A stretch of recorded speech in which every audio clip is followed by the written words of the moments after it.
Este día vamos a mirar el cumplimiento de la profecía desde una perspectiva emocional. Porque la profecía no describe solo eventos, también describe emociones humanas. Les pregunto, cuando los acontecimientos proféticos se cumplan, ¿a qué nivel se van a ver afectadas nuestras emociones?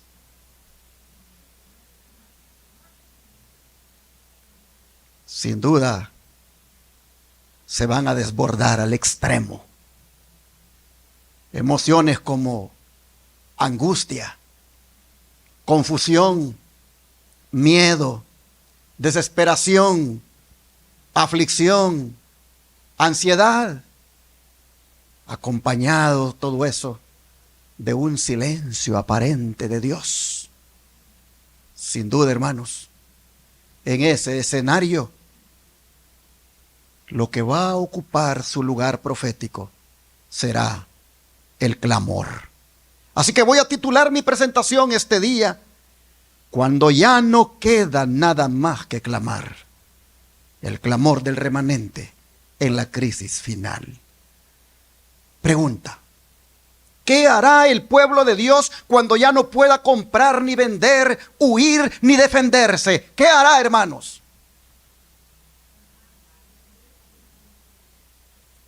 Sin duda, clamará como nunca antes. ¿Y estamos cerca de que eso acontezca? Sin duda que sí. El movimiento Salvar a Estados Unidos, salvando la familia, lo está promoviendo fuertemente este año. ¿Se los permitirá Dios? Lo quisieron hacer en el 2025. Pero Dios no se los permitió. El famoso proyecto 2025 no se dio. Pero ahora vienen en el 2026 con el plan o el movimiento Salvar a Estados Unidos, salvando la familia. ¿Se los irá a permitir este año? ¿En qué consiste el movimiento? Consiste en legislar el domingo como un día uniforme de reposo. ¿Se los permitirá Dios? Lo quisieron hacer en el 2025, no se dio. ¿Se los va a permitir este año? Y si se los permite, vendrá acompañado de persecución y muerte, tal como la profecía lo dice. Solo Dios lo sabe. Pero si eso se diera, el clamor a Dios es lo único que brotaría de nuestros labios. ¿Qué es el clamor? ¿Qué significa clamar a Dios? ¿Alguien puede definirlo? ¿Qué es el clamor?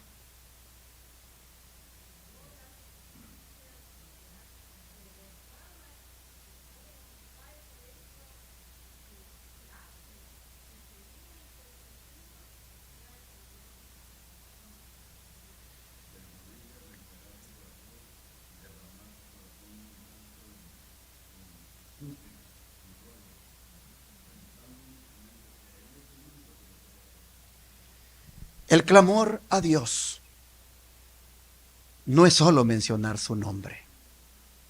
Es suplicar con urgencia, derramando lágrimas inclusive. Clamar, hermanos, es como un grito de auxilio que brota desde lo más profundo de nuestra alma. A veces, ni de arrodillarse queda tiempo. Me recuerdo una vez, estaba bien joven y fuimos con la iglesia a una excursión al mar. Y cuando estábamos todos los jóvenes disfrutando de las olas allá en la Costa del Sol, hermano Melchor, cuando estábamos disfrutando de las olas allí, de repente vamos viendo que uno de nuestros amigos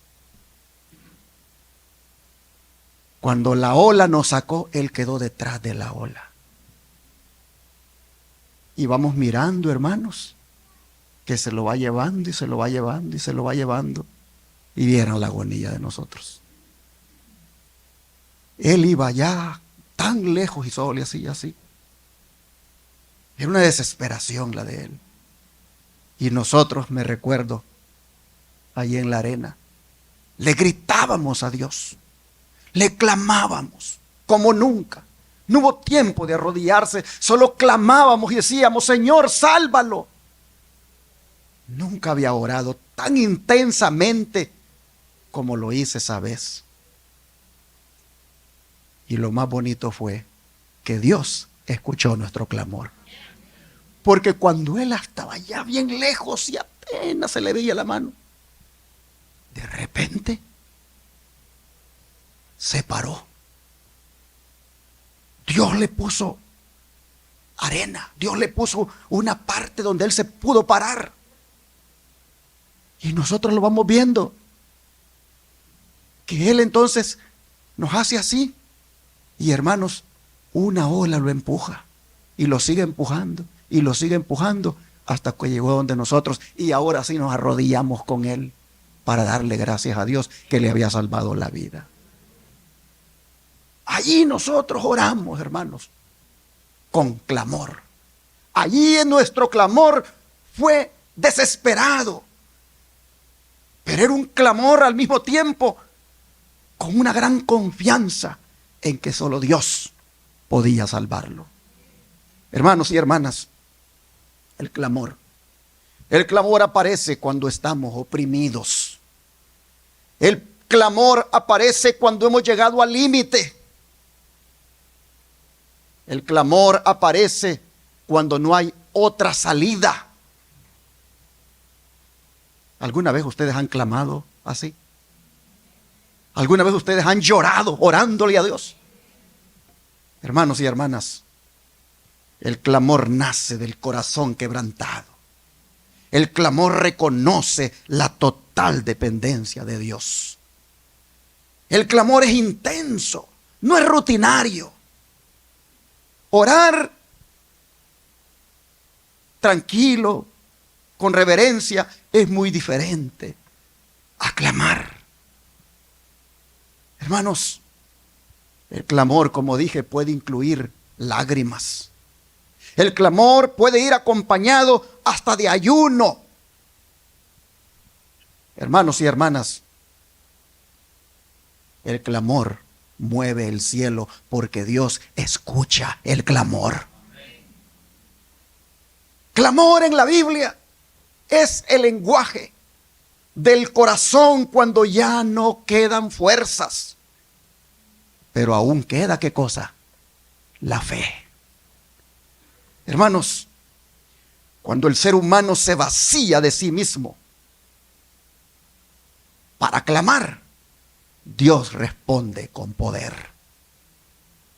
Un ejemplo de esto, de clamar, hasta con lágrimas, lo tenemos en nuestro Señor Jesucristo. Abramos la Biblia en Hebreos capítulo 5, versículo 7.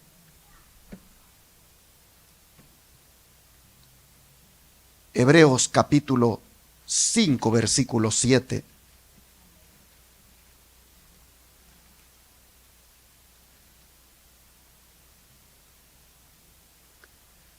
Dice la Escritura: y Cristo, en los días de su carne, ofreciendo ruegos y súplicas con gran clamor y lágrimas al que le podía librar de la muerte, fue oído a causa de su temor reverente. ¿Cuántos dicen amén? Hermanos y hermanas, aquí se nos describe a Jesús sintiendo una angustia real, no aparente. Aquí se nos presenta a Cristo, hermanos, enfrentando el dolor emocional y presión espiritual. Jesús, por lo que vemos en este versículo, no enfrentó la cruz como un ser insensible, sino como hijo de Dios hecho carne, dándole cumplimiento a la profecía que decía: varón de dolores, experimentado en quebranto. La expresión griega usada aquí para describir la oración significa, hermanos, clamor intenso, grito desde lo profundo del alma.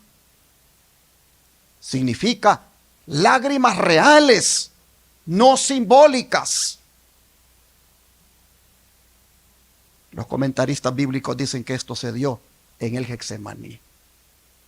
Fue allí donde el Señor, con súplicas y ruegos y con gran clamor y lágrimas, oraba al que le podía salvar de la muerte. ¿Y qué dice? Fue oído. ¿Pero de qué manera fue oído? ¿Librándolo de la muerte?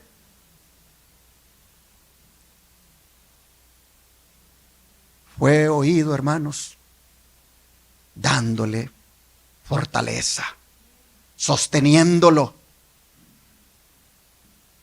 Y sí lo libró de la muerte, pero 3 días después de haber muerto por la raza humana. Hermanos y hermanas, Jesús supo lo que es orar sin fuerzas. Por lo tanto, ¿cuántos creen que Jesús conoce el clamor del ser humano? Hermanos, Jesús comprende el silencio del Padre en medio del dolor, porque Él mismo lo sintió. Él dijo: Dios mío, ¿qué cosa? ¿Por qué me has abandonado? Hermanos y hermanas,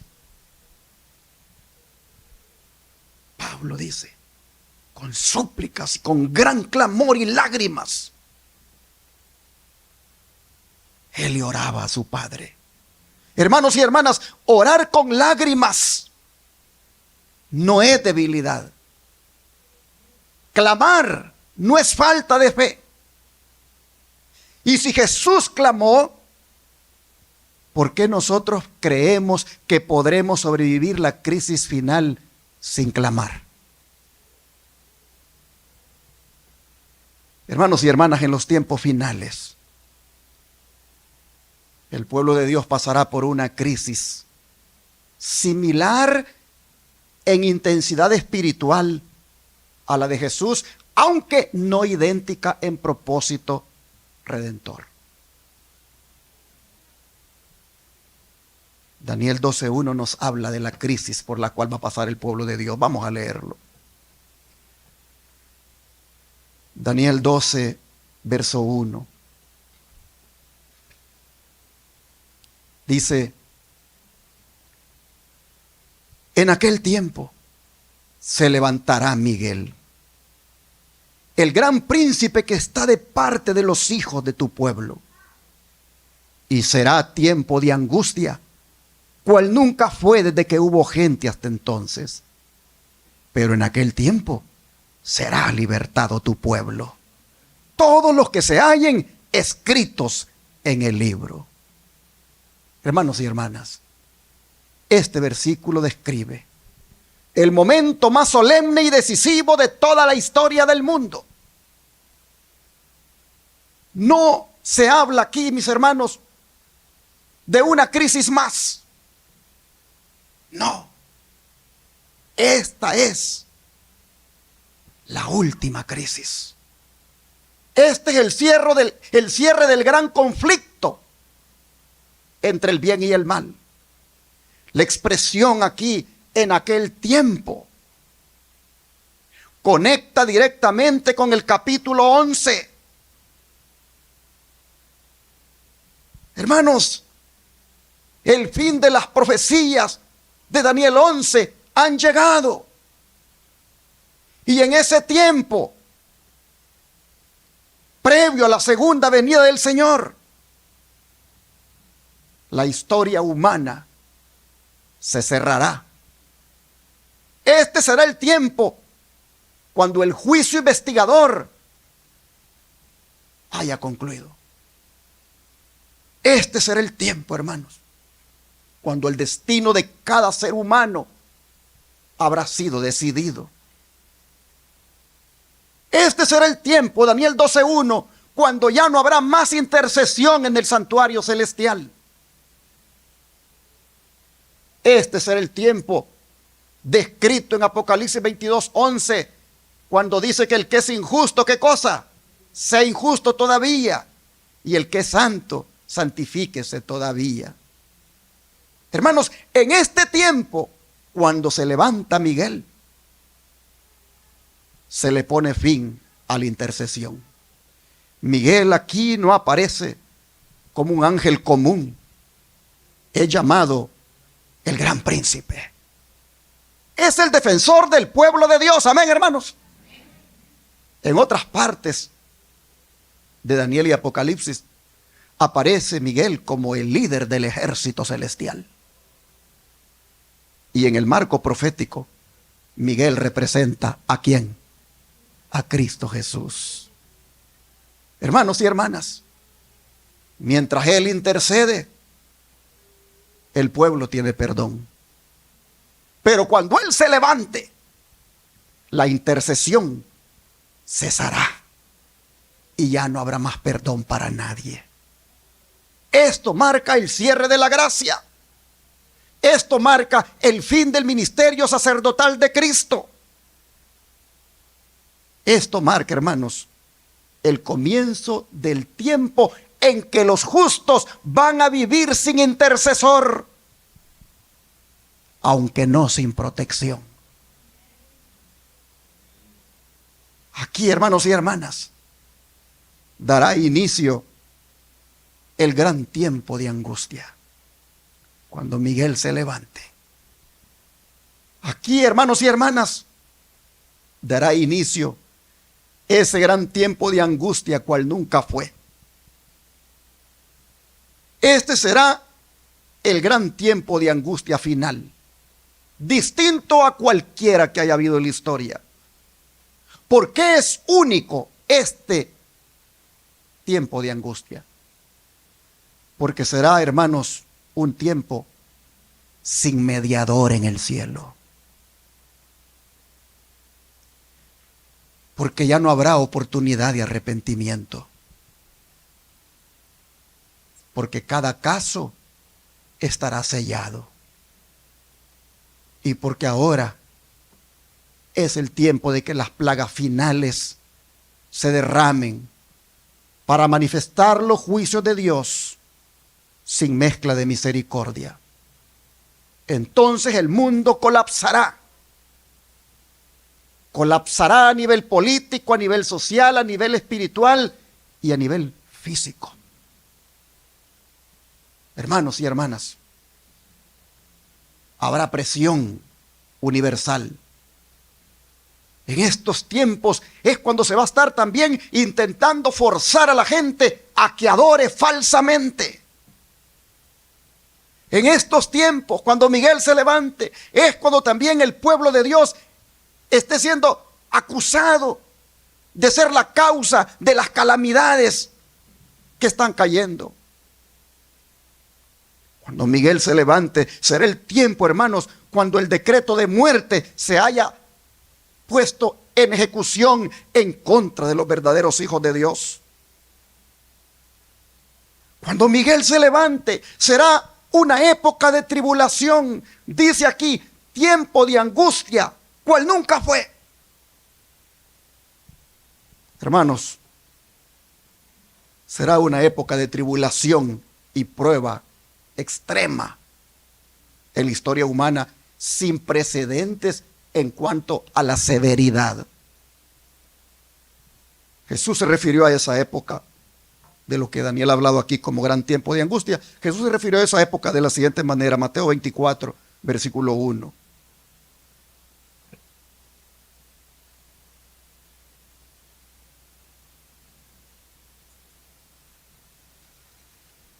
Mateo 24, versículo 1.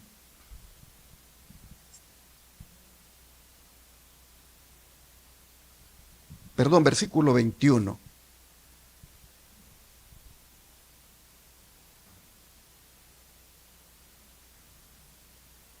Saben que son tan hermosos estos textos que vamos a leer mejor 20, 21 y 22. Orad pues que vuestra huida, ¿qué cosa? No sea en invierno ni en día de reposo. Porque habrá entonces, ¿qué cosa, hermanos? Gran tribulación, cual no la ha habido desde el principio del mundo hasta ahora, ni la habrá. Y si aquellos días no fuesen acortados, nadie sería salvo. Mas por causa de los escogidos, aquellos días serán acortados. ¿Cuántos dicen amén, hermanos? Jesús, hermanos y hermanas, está diciendo aquí que después de la destrucción de Jerusalén y la derrota de la nación judía, entre el fin de esa nación y el fin del mundo, Jesús está diciendo que habrá de pasar largos siglos de tinieblas, siglos que para su iglesia estarán marcados con sangre, lágrimas y agonía.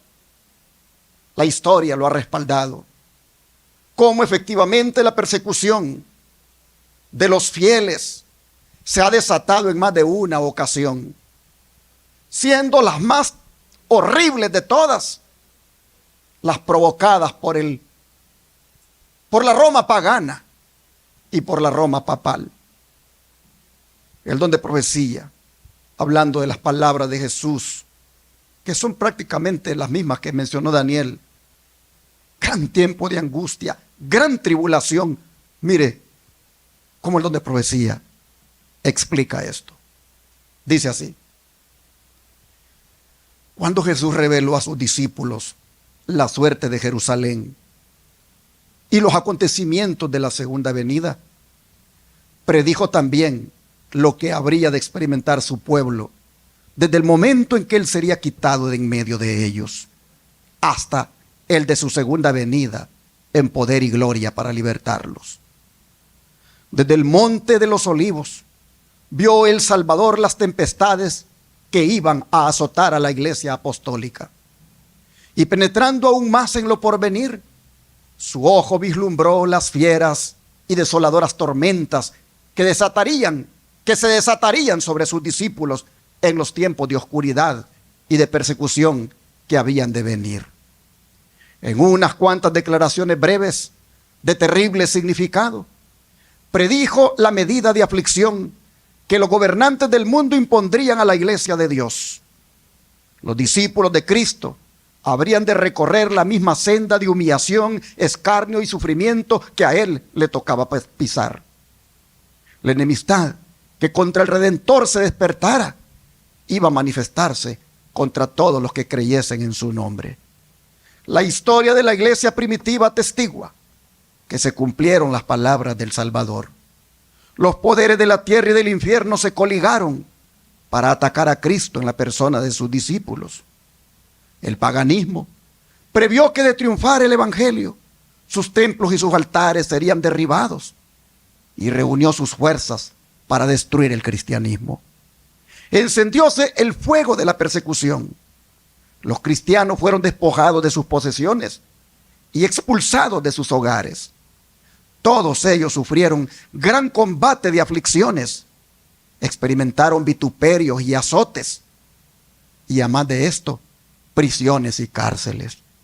Muchos sellaron su testimonio con su sangre. Nobles y esclavos, ricos y pobres, sabios e ignorantes, todos eran muertos sin misericordia. Así el conflicto de los siglos. En las páginas 37 y 38 explica o amplía las palabras de Jesús en cuanto a la tribulación que vendría sobre el mundo. Se ha cumplido a lo largo de la historia, pero todavía se seguirá cumpliendo, porque no hemos llegado al clímax de la tribulación, a donde sin precedentes vamos, si estamos vivos, hermanos, a ver cosas jamás vistas. Mire lo que sigue diciendo el don de profecía en cuanto a cómo esto se va a dar en el futuro. Dice, el viernes 18 de enero de 1884, varios oyeron mi voz exclamando, mirad, mirad. Sí, si yo estaba soñando o en visión, no lo puedo decir. Yo dormía sola. El tiempo de angustia estaba sobre nosotros. Vi a gente en gran perplejidad, llorando y orando, rogando por el cumplimiento de las seguras promesas de Dios. Mientras los malos nos rodeaban por todas partes, burlándose de nosotros y amenazando con destruirnos. Ridiculizaban nuestra debilidad, se mofaban de la pequeñez de nuestro número y nos vilipendiaban con palabras calculadas para herir profundamente. Nos acusaban de tomar una posición independiente de todo el resto del mundo. Nos habían cortado nuestros recursos, de manera que no podíamos ni comprar ni vender. Y se referían a nuestra desmedida pobreza y a nuestra condición desgraciada. No podían ver cómo podríamos vivir sin el mundo. Dependíamos del mundo y debíamos ceder a las costumbres, prácticas y leyes del mundo o de otra manera salir de él. Si éramos el único pueblo del mundo a quien el Señor favorecía, las apariencias eran terriblemente contrarias a nosotros. Mensajes Selectos, tomo 3, página 489. Pregunto, ¿este sueño profético del hermano Elena White es en referencia a qué tiempo? Es en referencia al tiempo, hermanos, cuando se imponga la ley dominical y no podamos comprar ni vender.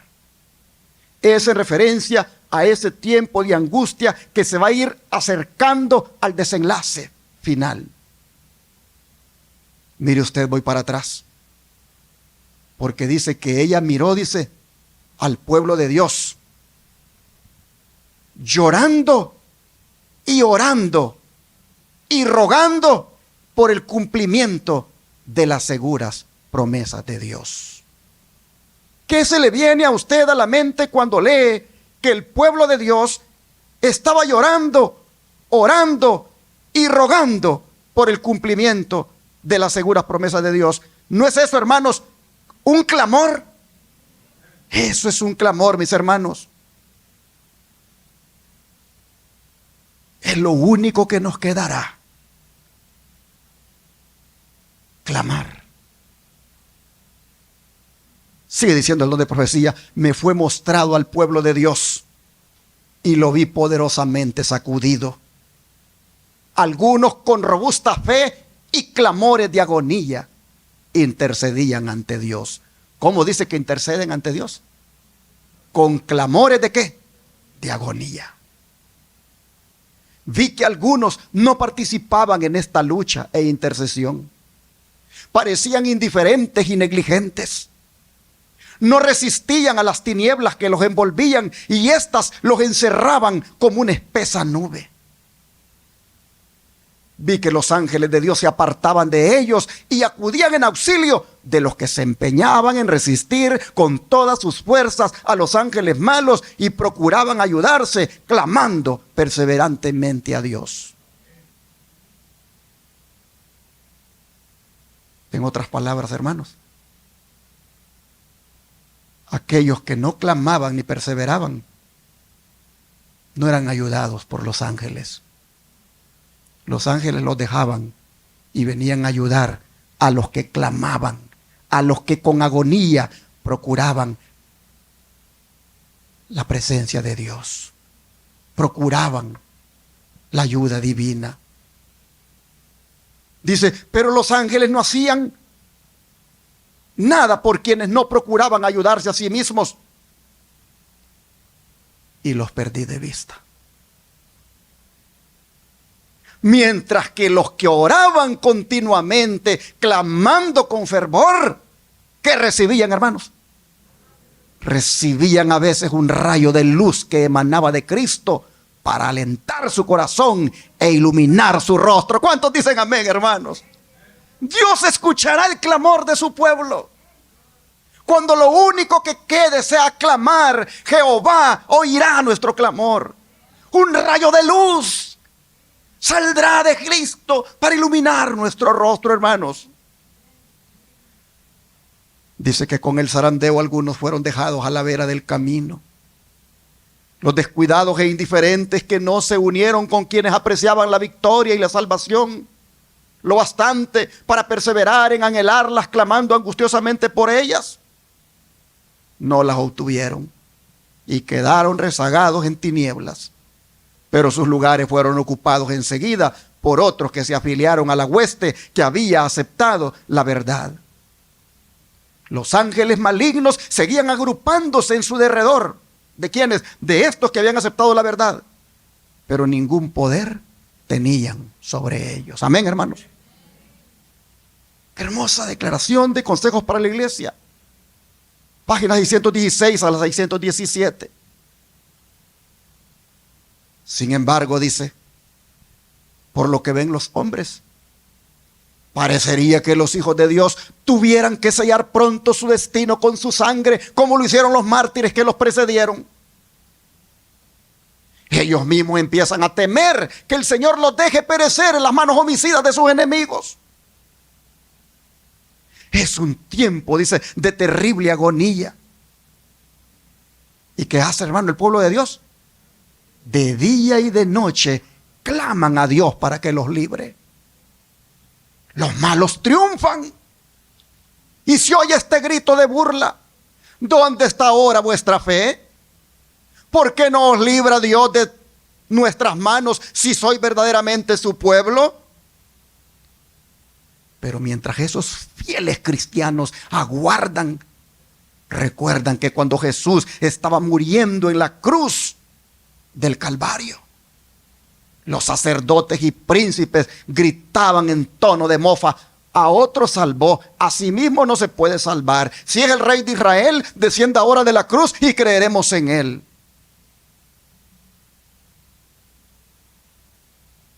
Nos acordaremos, dice, de eso. Yo me pongo en el escenario pensando que eso puede ocurrir en mis días. Y dice que entonces, como Jacob, dice, ¿cómo lo vio la sierva de Dios? Lo vio que todos luchaban con Dios.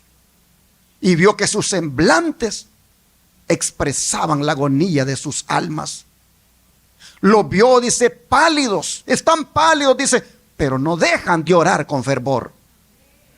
Si los hombres tuviesen la visión del cielo, verían compañías de ángeles poderosos en fuerza, estacionados en torno de los que han guardado la palabra de la paciencia de Cristo. Y mirarían con ternura y simpatía esos ángeles que están presenciando la angustia de ellos y que han escuchado sus oraciones. Con ternura y simpatía, dice, los ángeles han presenciado la angustia de ellos y han escuchado sus oraciones. Y mire lo que están haciendo esos ángeles. Aguardan la orden de su jefe para arrancarlos del peligro. Pero mire usted, tienen que esperar un poco más. Porque el pueblo de Dios, ¿qué cosa? Tiene que beber de la copa y ser bautizado con el bautismo. ¿Qué nos dice esto, hermano? Que vamos a pasar por la tribulación. La vamos a pasar. No habrá manera de quitárnosla. Y la misma dilación, dice, que es tan penosa para ellos, viene a ser al final la mejor respuesta a sus oraciones.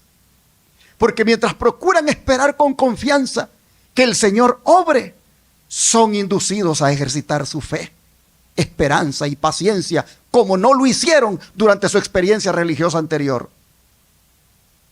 Y sin embargo, dice, el tiempo de angustia será acortado por amor a los elegidos. ¿Y acaso Dios, dice, no defenderá la causa de sus escogidos que claman a Él día y noche? Os digo, dice, que defenderá su causa pronto.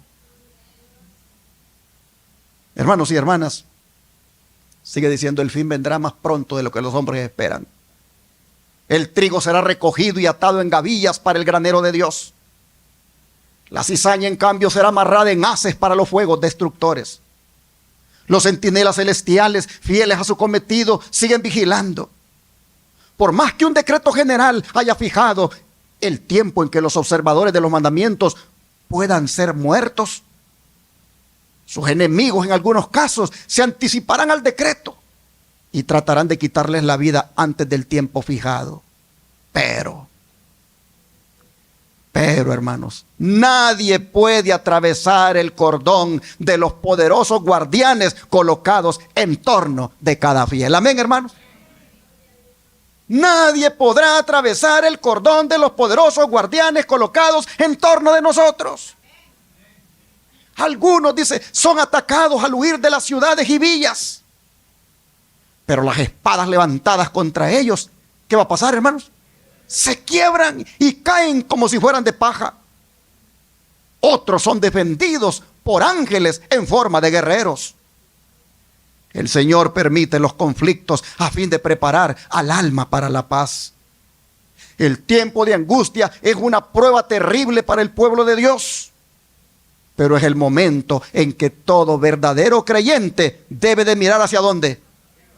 Hacia arriba, a fin de ver que por la fe pueda ver el arco de la promesa que le envuelve. Conflicto de los siglos, páginas 613 y 616. Me gusta esta parte. Es el momento en que todo verdadero creyente debe mirar hacia arriba.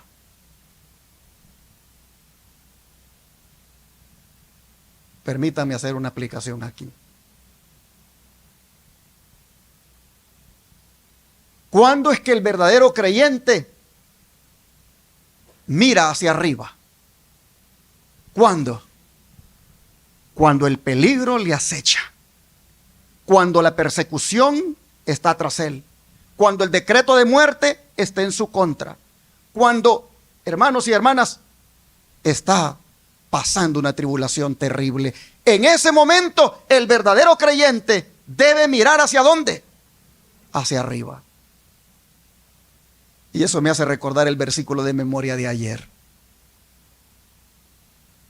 El versículo de memoria de ayer dice, Daniel, y volví mi rostro, dice, a Dios el Señor, buscándole en oración y ruego, en ayuno, cilicio y ceniza. ¿Y por qué hago referencia a eso? Porque Daniel volvió su rostro a Dios el Señor en un momento de crisis, en un momento de cautiverio. El imperio medo-persa ya había tomado control. En el escenario mundial era ahora la potencia gobernante. Había derrotado a Babilonia. Daniel revisa las profecías bíblicas y se encuentra con la profecía de Jeremías que decía que a los 70 años el pueblo sería libertado. Pero mientras Daniel ve el aspecto profético que ya se cumplió, mira el aspecto político que hay una nueva potencia gobernando, él mira que ellos todavía no han salido, todavía están en cautiverio. Y entonces dice el versículo de memoria de ayer, volví, ¿qué cosa? Mi rostro a Dios el Señor, buscándole en oración y ruego, en ayuno, cilicio y ceniza. ¿Cuál es el mensaje ayer, hermanos? Quitó la mirada del aspecto político, quitó la mirada del aspecto profético y la puso en el Señor. Y cuando la puso en el Señor, comenzó a pedir perdón por el pecado del pueblo. Comenzó a pedir perdón por sus pecados inclusive. Cuando usted mire el relato, en 6 ocasiones dice, hemos. Todo un hombre de Dios. Y identificándose con su pueblo, sintiéndose pecador junto con su pueblo. Hemos. ¿Y qué sucedió, hermanos, cuando Daniel quitó la mirada del aspecto político, del aspecto del cautiverio, y la puso en Dios y comenzó a orar así? ¿Qué sucedió? Inmediatamente, dice, vino ¿quién? El ángel Gabriel. Y Gabriel le dijo, eres muy amado. Y desde el instante le dijo en que empezaste a orar, vine, le dijo, para darte comprensión. Vine para ayudarte a entender lo que tú no entiendes. Cómo es que hay una nueva potencia política ahora en el escenario mundial. Cómo es que la profecía de Jeremías ya se acabó, de los 70 años ya se acabó, pero no han salido libres. Lo que tú no entiendes, Daniel, yo he venido para hacértelo comprender. Hermanos y hermanas, nosotros estamos ahorita en peligro. Hay mucho hermano con miedo en estos días. Hay mucho hermano que teme y no quiere inclusive ni ir a la iglesia. Mucho hermano tiene la mirada, hermanos, en lo que está pasando afuera. Mucho hermano tiene la mirada en las redadas migratorias. Pero si como Daniel volvieran su rostro a Dios el Señor, buscándole en oración y ruego, en ayuno, cilicio y ceniza, hermanos, mirarían cómo Dios está guardándolos y los va a seguir guardando. Y se les quitaría el miedo. Hermanos y hermanas, noten ustedes aquí, el verdadero creyente debe mirar hacia arriba, dice, a fin de que por la fe pueda ver el arco de la promesa que le envuelve. Estos son los tiempos, mis hermanos, cuando usted y yo tenemos que mirar hacia arriba. Estos son los tiempos en que usted y yo, como Daniel, tenemos que volver nuestro rostro a Dios el Señor. Debemos ayunar, debemos, hermanos, interceder a Dios. Debemos clamar. Cuando la Biblia dice que Daniel volvió su rostro a Dios el Señor y lo buscó con oración y ruego, allí, hermanos, está implicado el clamor. Y Dios escuchó la oración de su hijo. Gabriel vino para ayudarlo. Así, hermanos y hermanas, vemos cómo el don de profecía y los textos bíblicos que hemos leído nos describen el clamor del remanente final provocado por la crisis del gran tiempo de angustia o tribulación. Pero aún con todo y esto, déjenme decirles que Daniel 12:1, Mateo 24:21 y las citas inspiradas que hemos leído del don de profecía no han sido escritas para asustarnos, sino para prepararnos. Hermanos y hermanas, estas declaraciones que hemos leído en la Biblia y en el don profético nos enseñan que el carácter no se forma en la crisis, antes bien lo revelan. ¿Cuándo se forma el carácter? Día a día, antes de la crisis. La crisis lo que hace es ¿qué cosa? Revelar el carácter. Hermanos, necesitamos cada día contemplar a Cristo y mirar su carácter y reflejarlo en nuestra vida, para que cuando llegue la crisis solo se revele en nosotros el carácter de Jesús. Hermanos, la seguridad cuando llegue la crisis, la seguridad no estará en escapar del conflicto, sino en pertenecer al Señor. Hoy es el tiempo, hermanos y hermanas, de hacer la decisión de atravesar la crisis aferrándonos de Cristo. Aferrándonos de Cristo como nuestro Redentor y como nuestro intercesor. Hoy es el tiempo, mis hermanos, de atravesar la crisis, permitiendo que Él selle nuestro carácter, de vivir una fe que no dependa de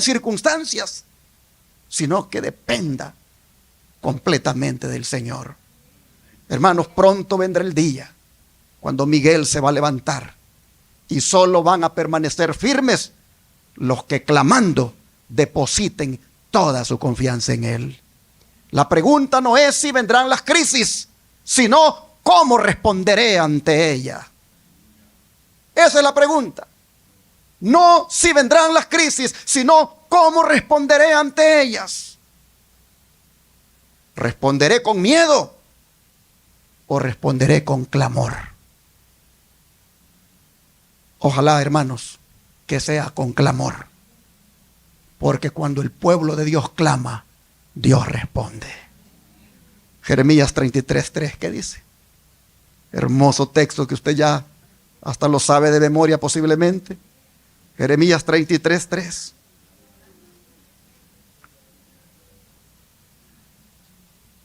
Dice, clama a mí y yo te responderé y te enseñaré cosas grandes y ocultas que tú no conoces. Hermanos y hermanas, este mensaje se lo dio Dios al profeta Jeremías en un tiempo muy difícil.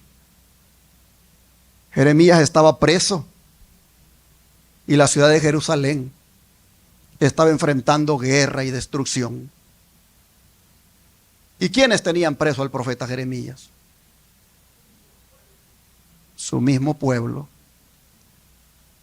Pero Dios viene y le dice, en ese ambiente de injusticia, de prisión, de destrucción, Dios viene y le dice, clama a mí y yo te responderé. ¿Qué significa clama a mí?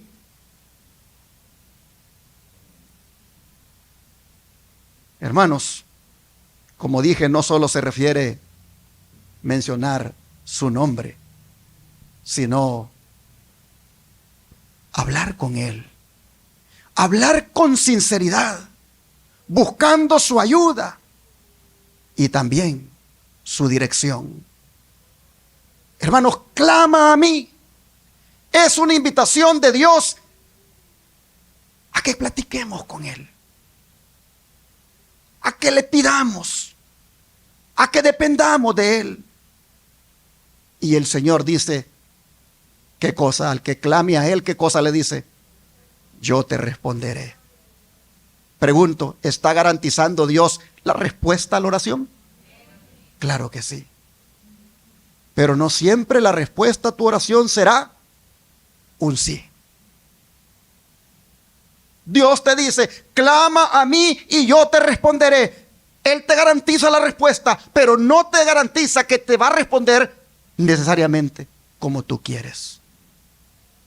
Hay veces que el Señor te va a decir que sí, y a veces la respuesta del Señor va a ser no, y a veces la respuesta va a ser espera. Hermanos, pero Dios responde sí o no. Y cuando Dios responde, responde de la mejor manera. A veces responde guiando, a veces responde confortando, a veces responde mostrando su voluntad. Hermanos, la respuesta de Dios a veces viene en forma de sabiduría. A veces viene en forma de paz interior. A veces viene en forma de dirección o revelación espiritual. Pero Dios responde. ¿Cuántos han tenido aquí la experiencia de que Dios les respondió con un sí ya en alguna vez? Pero ¿cuántos han tenido aquí la experiencia de que Dios les respondió con un no alguna vez? ¿Y cuántos han tenido la experiencia de que Dios les ha respondido con un espérate alguna vez? Hermanos y hermanas, pero Dios no nos ha dejado sin respuesta. Clama a mí y yo te responderé y te voy a mostrar cosas, ¿qué cosas? Grandes y ocultas. Es decir, cosas que están más allá de tu entendimiento, cosas que están más allá de tu conocimiento. Dios dice, yo te lo voy a mostrar. Eso pueden ser, hermanos, planes futuros que tengamos. Dios nos va a hacer ver si son correctos o no. Hermanos, en cuanto a Jeremías, Dios le estaba diciendo, te voy a hacer ver lo que va a suceder después de esto. Esta ciudad que ahora te tiene preso a ti, esta ciudad que ahora está siendo destruida por Nabucodonosor, va a regresar a esta tierra después de 70 años. Te hago saber cosas que tú no conoces, Jeremías. Te hago saber cosas que tú no entiendes. Pero después de 70 años, estos habitantes que hoy están siendo llevados cautivos, van a volver a habitar esta ciudad. Hermanos y hermanas,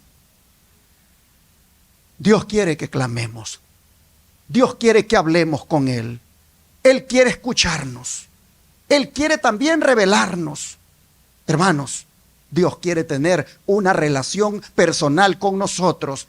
Él responde, Él enseña y guía a aquellos que quieren tener una relación con Él. Y David sabía eso. David sabía eso, por eso cuando pasó por la crisis, mire usted lo que él dijo. Salmo 61, versículo 1 y 2. Salmo 61, versículo 1 y 2.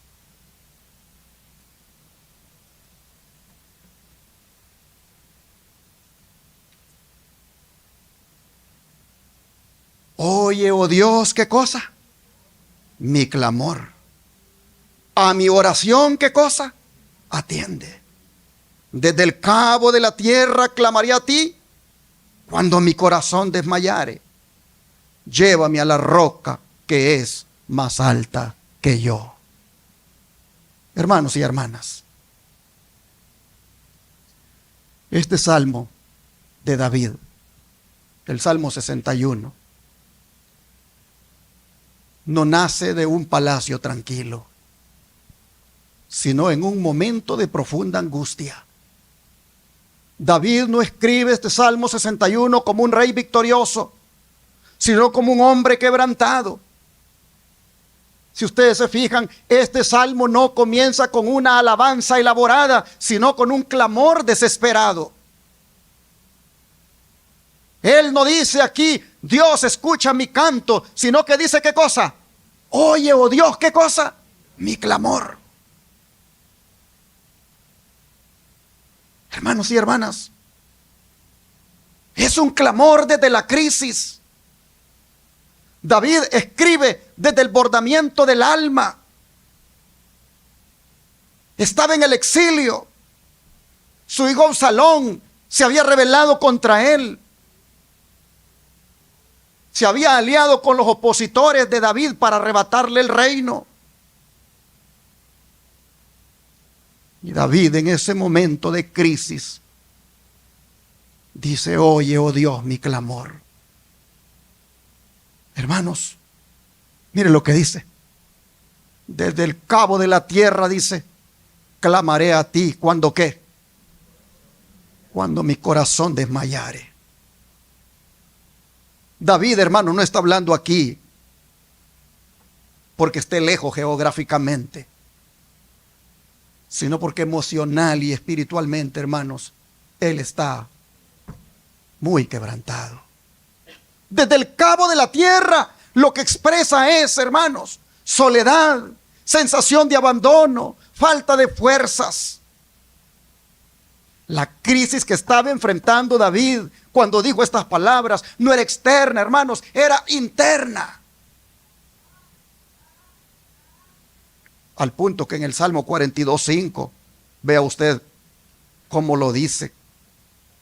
Salmo 42:5.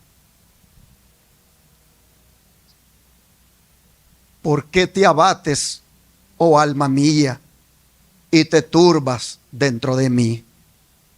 Espera en Dios, porque aún he de alabarle, salvación mía y Dios mío. Hermanos y hermanas, ¿por qué te abates, oh alma mía, y te turbas dentro de mí, se dice David. ¿Por qué te abates? ¿Qué significa abatir? Hermanos y hermanas, ¿qué significa abatir? Una persona abatida es una persona hundida anímicamente. Es una persona derrumbada en su interior. No es tristeza superficial, hermanos, es un desaliento profundo del alma.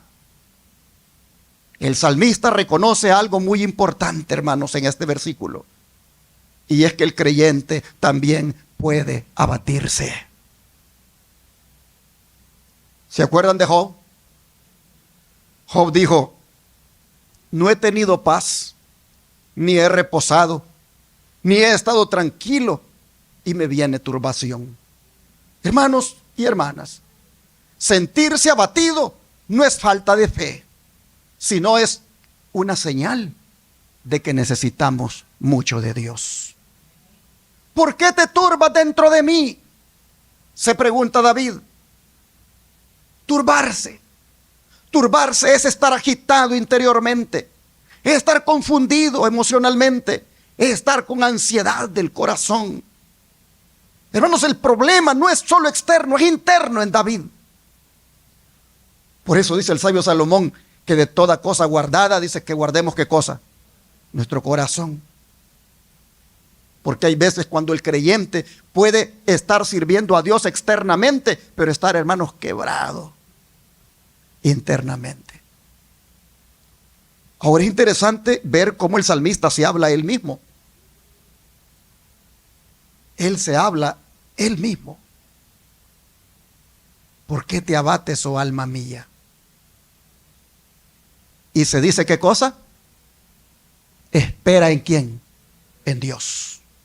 Hermanos, en lugar de dejar que sus emociones gobiernen su fe, la fe comienza a hablarle a las emociones. Porque dice él, espera en Dios.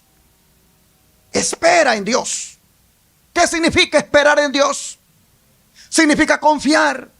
Significa aguardar con expectativa.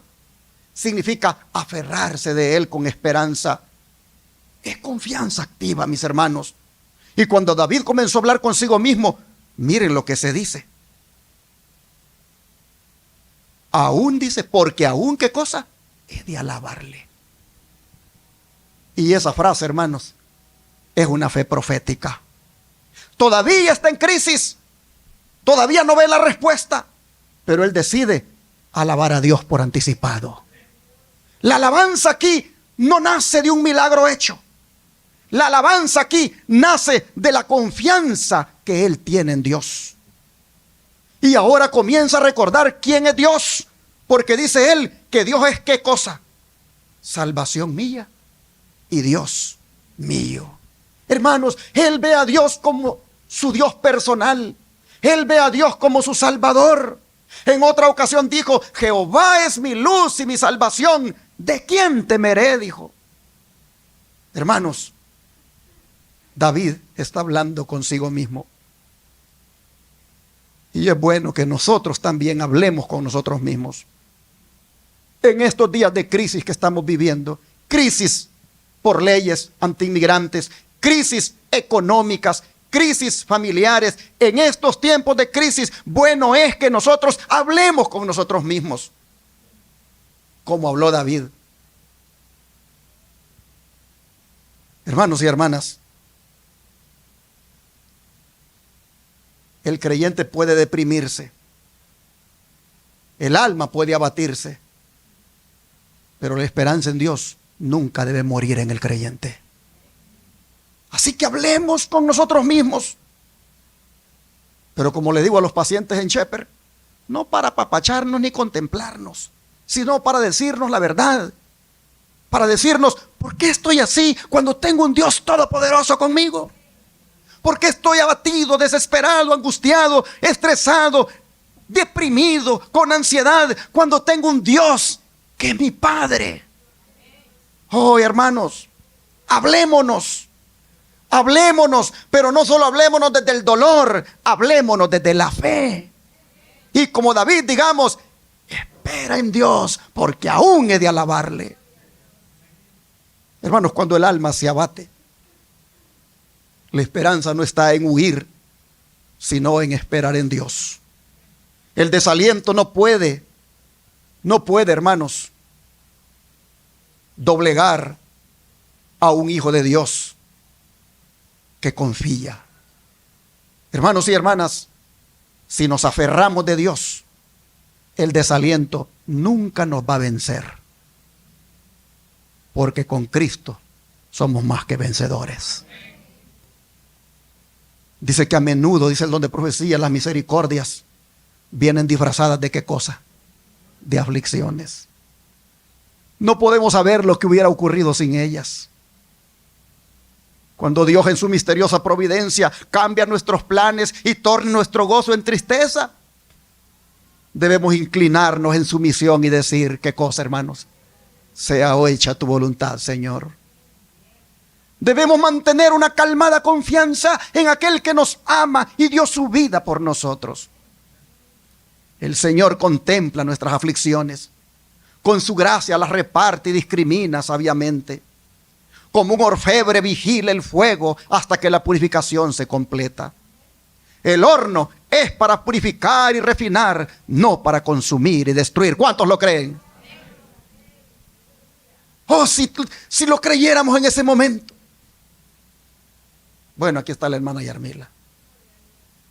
Me acuerdo cuando la fui a ver al hospital, el cuadro que vi en ella.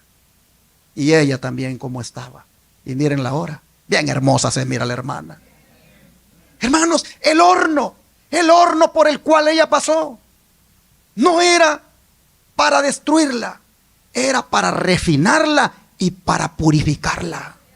Las enfermedades, los problemas económicos, los problemas familiares, las cosas que están pasando allá afuera con migración, esas cosas, hermanos, esas pruebas no vienen para destruirnos, vienen para purificarnos y refinarnos en el carácter, para aprender a confiar en el Señor, depender más de Él. Ah, qué hermoso, dice que el orfebre. ¿Quién es el orfebre? Sí, pero en la vida real, ¿quién es el orfebre? ¿Quién es el orfebre? Los que trabajan, hermanos, con los materiales, como el oro y la plata, en purificarlos, en refinarlos. Esos son los orfebres que meten ese material al horno. Pues hermanos, nuestro orfebre es Cristo Jesús. Y Él nos mete a veces en el horno. Él permite que a veces pasemos por algunas cosas adversas para purificarnos y refinarnos, pero nunca para consumirnos ni destruirnos. Dice que los que confían en Él podrán alabar sus misericordias aún en medio de los juicios. Sé que nos esperan tiempos tormentosos y debemos saber cómo confiar y cómo aferrarnos a la fuente de nuestra fortaleza. El Señor es bueno con los que confían en Él y no serán vencidos. ¿Cuántos dicen amén, hermanos? Pienso, dice, en las siguientes palabras del profeta que se aplican a tu caso. ¿Por qué te abates, oh alma mía? ¿Y por qué te turbas dentro de mí? Espera en Dios, porque aún he de alabarle, salvación mía y Dios mío. Y así, hermanos, con esta fe, como ya dije, debemos atravesar nuestras crisis. Pero volviendo a David, quiero llamar su atención a las palabras que dice: oye y atiende. ¿Dudaba él de que Dios le iba a escuchar? No. Él no duda de si Dios le escuchará. Él afirma: oye y qué cosa, y atiende. En otra ocasión dijo: este pobre clamó, ¿y qué cosa? Y le oyó Jehová, ¿y qué hizo? Y lo libró de todas sus angustias. Hermanos, esto nos dice que no hay oración sincera que Cristo no escuche. De manera que en tiempos de crisis, hermanos, orar no es una opción. Orar es una necesidad vital. Dice el don de profecía que por la oración sincera nos ponemos en comunicación con la mente del infinito. Y quizás no tengamos, dice, al instante alguna prueba notable de que el rostro de nuestro Redentor se inclina hacia nosotros con compasión y amor. Y sin embargo, es así. Yo tengo que leer esta parte otra vez. Quizás no tengamos al instante alguna prueba notable de que el rostro de nuestro Redentor se inclina hacia nosotros con compasión y amor, y sin embargo es así. Tal vez no sintamos su toque manifiesto, mas su mano se extiende sobre nosotros con amor y piadosa ternura. Qué extraño que oremos tan poco. Dios está pronto y dispuesto a oír la oración sincera del más humilde de sus hijos. Y sin embargo, hay de nuestra parte mucha cavilación para presentar nuestras necesidades delante de Dios. ¿Qué pueden pensar los ángeles del cielo de los pobres y desvalidos seres humanos que están sujetos a la tentación, cuando el gran Dios lleno de infinito amor se compadece de ellos y está pronto para darles más de lo que pueden pedir o pensar, y que sin embargo oran tan poco y tienen tan poca fe?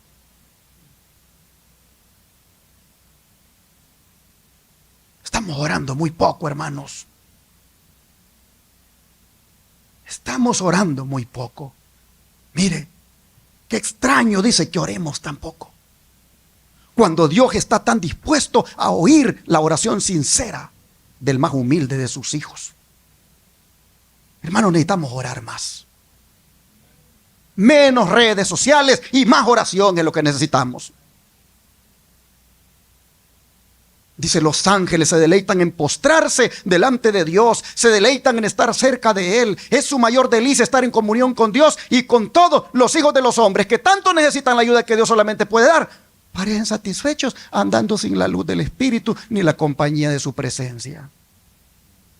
Aquí hay un reproche, aquí hay una amonestación a la indiferencia nuestra, hermanos, hacia la oración. Dios acepta, dice, y oye las oraciones de los que tienen un corazón humilde, confiado y contrito. Y cuando Dios ayuda, ¿qué cosa, hermanos? Todos los obstáculos desaparecen. Libro de la Oración, página 41 a la 42. Así que, hermanos, en toda tentación y prueba, cuando nuestro corazón desmaye, como decía David, lo que debemos hacer es, ¿qué cosa? Clamar. Hermanos, sentirse débil no es pecado, pero rendirse sin clamar, eso sí es pecado.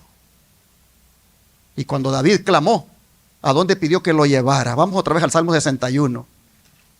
¿A dónde pidió que lo llevara, hermanos? Salmo 61, versículo 2. Dice, en la parte final me voy a concentrar. Bueno, vamos a leer mejor del completo porque para que tenga sentido. Dice, desde el cabo de la tierra clamaré a ti. Cuando mi corazón desmayare, llévame ¿a dónde, hermanos? A la roca que es más alta que yo. ¿A dónde pidió David que lo llevara? A la roca que es más alta que yo. Hermanos, David reconoce su limitación. Él no dice, dame fuerzas, sino que dice, ¿qué cosa? Llévame ¿a dónde? A la roca. ¿Y quién es la roca, hermanos? La roca es Cristo. En otra ocasión David dijo, Jehová, roca mía y castillo mío. Y Pablo dice, y la roca que lo seguía, dice, a los israelitas, ¿era quién? Era Cristo. De manera, hermanos, que Cristo es la roca. Cristo es la roca eterna sobre la cual nosotros debemos edificar nuestra fe, sobre la cual nosotros debemos confiar. Hermanos, la crisis revela dónde uno está parado. Y si estamos parados en Cristo, eso es lo que revela la crisis. Cuando todo va bien, hermanos, a veces creemos que estamos firmes, que estamos bien parados. Pero cuando vienen las crisis, cuando vienen los problemas, allí verdaderamente demostramos dónde estamos parados, hermanos. Y hay veces que demostramos que estamos parados en la arena. Cristo nos está diciendo aquí a través de David, trata de ir a la roca que es más alta que tú, que ti. Hermanos, Jesús dijo que los hombres sabios fundan ¿sobre qué? Sobre la roca, mientras que los insensatos, los necios, esos fundan sobre la arena. Hermanos, cuando David fue llevado a la roca, mire cómo terminó su salmo. Aquí mismo, vea el versículo 8 del Salmo 61. Mire cómo terminó su salmo cuando él fue llevado a la roca.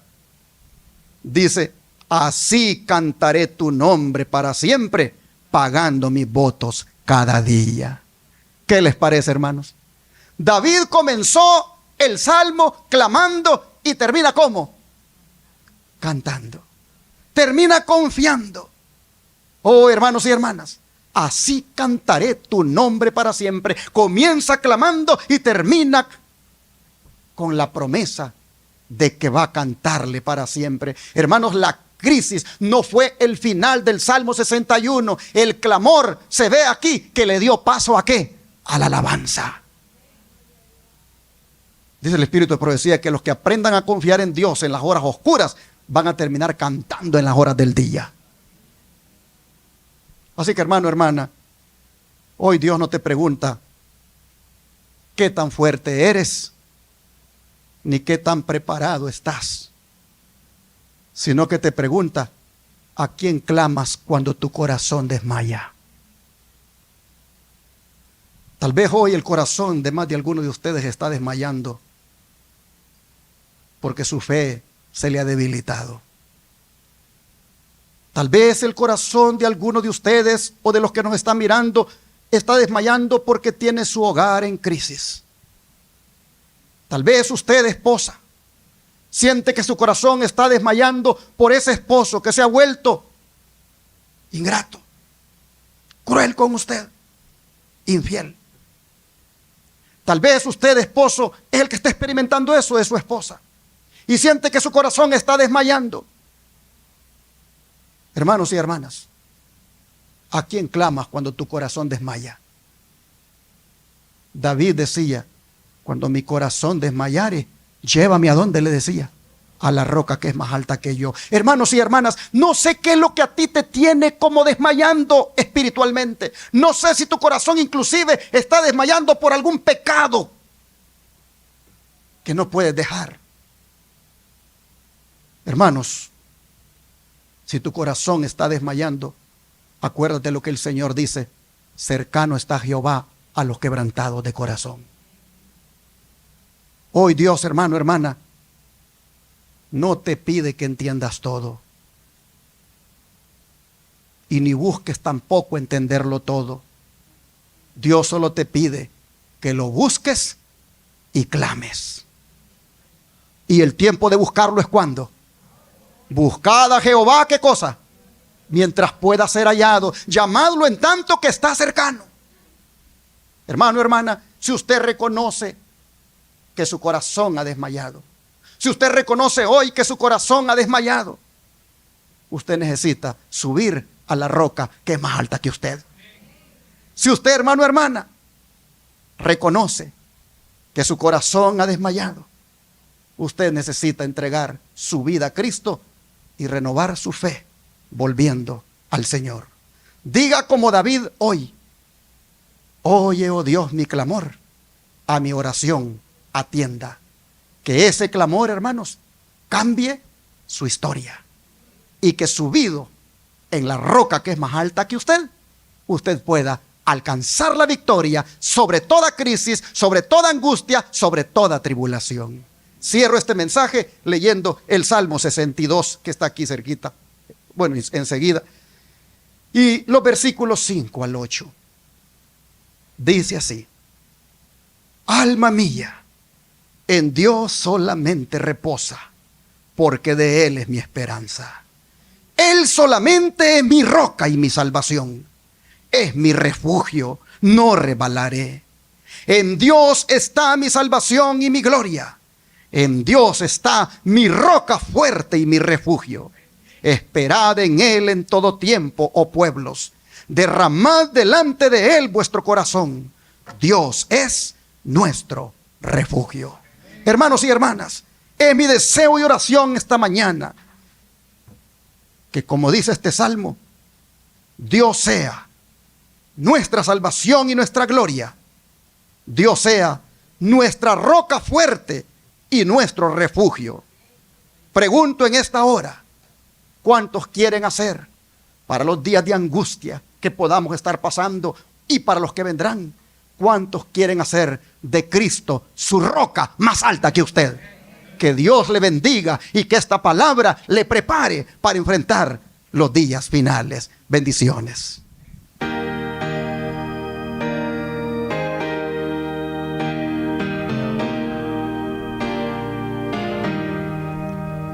Oh, salvo en la roca más alta que yo, la roca de vida que Cristo abrió, brindando a su pueblo las aguas de paz. Oh, roca divina, serás mi solaz. Salvo en ti, salvo en ti, oh roca bendita, me escondo en ti. Conflictos, tumultos, dolor, a Cristo mi roca iré sin temor, recibo consuelo, consejos y luz, la roca divina es mi amante Jesús. Salvo en ti, salvo en ti, oh roca bendita, me escondo en ti.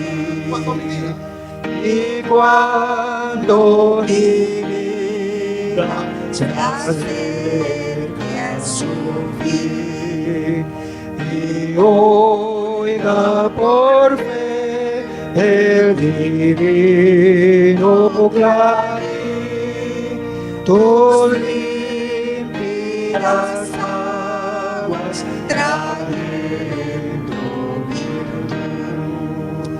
Oh roca divina, será mi salud.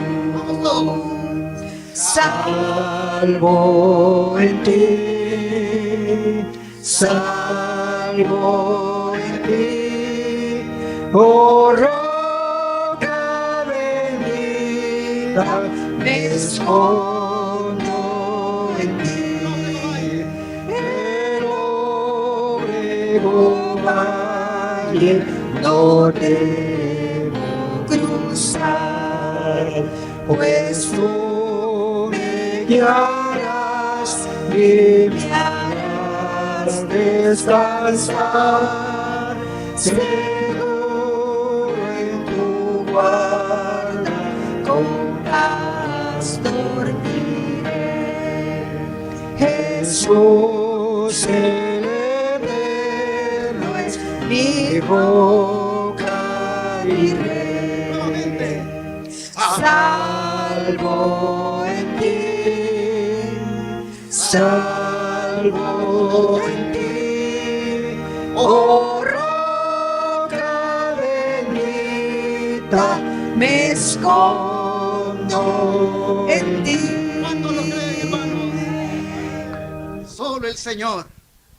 Solo el Señor es la roca segura donde refugiarnos.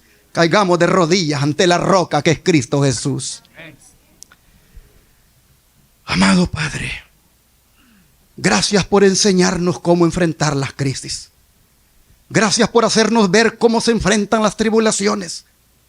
Gracias por hacernos saber cómo debemos reaccionar ante las pruebas.